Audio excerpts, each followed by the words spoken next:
Tuh, kita menjaga ucapan aja nih setiap hari kita nih dalam keseharian kita, kemudian kita nggak berbuat jahat kepada orang lain, udah jadi muslim yang hakiki, gitu. Mudah kan? Beragama itu sebenarnya mudah, kita yang mempersulit, gitu ya. Tentunya untuk mencapai pemahaman seperti ini dibutuhkan, bahasanya tuh apa ya, higher consciousness, kesadaran tingkat tinggi, kesadaran tinggi. Manusia sadar dulu bahwasanya tuh perangkat yang di agama Islam siapkan, bahwasanya ada perintah di Al-Qur'an, ada perintah di dalam hadisnya Nabi, sunnahnya Nabi, itu sudah komplit semuanya. Semuanya ada. Tinggal kita yang menjalankannya bagaimana, gitu. Nah, kita kuncinya harus meningkatkan kesadaran diri kita dulu.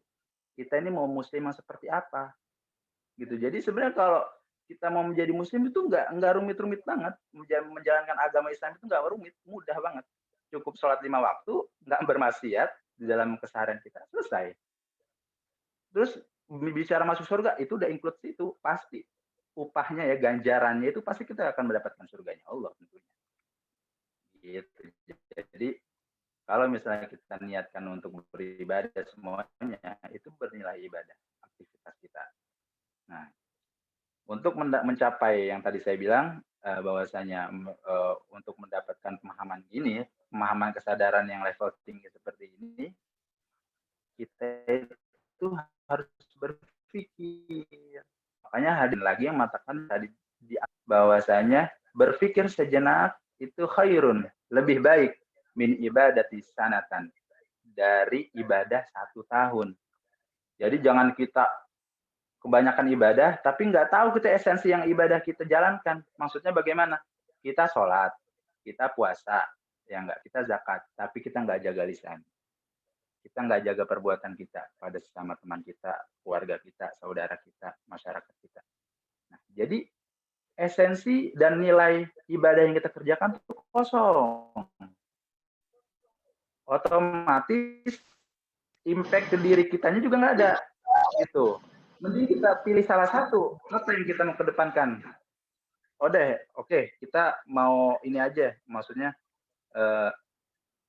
nggak usah ditambahin pahala amalan sunnah dulu deh, kayak puasa, sholat-sholat sunnah rawatib. Ya, tentunya pasti kita akan menuju ke sana kalau misalnya kita sudah nyampe level kesadaran yang tinggi. Yang pokoknya dulu deh beragama, sholat 5 waktu deh, nggak ada toleransi, harus dikerjakan. Sholat 5 waktu sehari semalam, tidak boleh putus, jaga ucapan yang baik, dan jaga perbuatan kita yang baik. Insya Allah, ntar dampak ke diri kita tuh akan menjadi tenang. Pembawaan diri kita juga tenang, masyarakat, teman-teman kita, lingkungan kita juga dekat dengan kita itu akan menjadi tenang. Hal seperti ini adalah disebutnya namanya kemanisan dalam beribadah. Sebelum mendapat kemanisan dalam beribadah itu, kita menemukan namanya kemanisan dalam berpikir.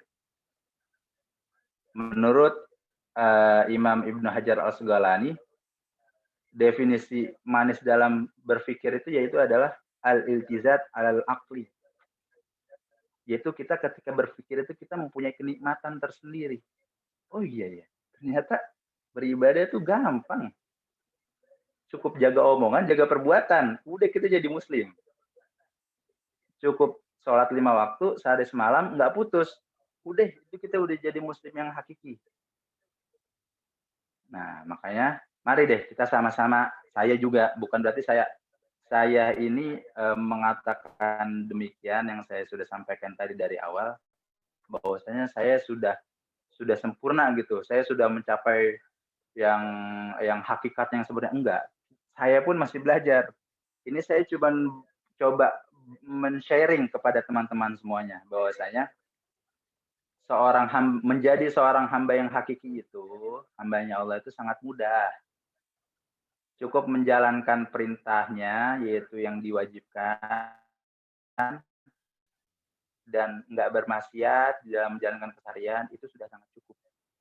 Jaga omongan, itu sudah sangat cukup. Jadi nggak perlu kita juga sampai membahas membahas Islam yang sampai mendalam banget gitu. Dalilnya ini, amalannya ini, referensi di Al-Qur'annya ayatnya ini gitu. Jadi nggak perlu sampai begitu deh. Cukup kita bawa pulang nih, yang tadi saya sampaikan bahwasanya ada ayat Al-Qur'an mengatakan hakikatnya manusia diciptakan untuk beribadah, itu kita bawa menjadi modal kita tuh.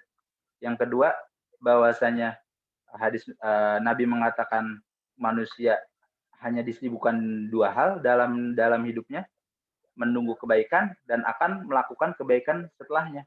Itu kita bawa pulang. Insya Allah kita akan menjadi hakikat ibadur rahman yang sesungguhnya.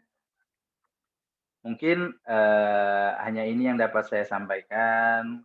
Kurang lebihnya mohon maaf apabila ada dari teman-teman semua yang ingin bertanya, dipersilahkan bisa hubungi saya sendiri, Fahur Rozi, atau rekan saya, Ustadz Roziki, bisa via WhatsApp atau telepon gitu.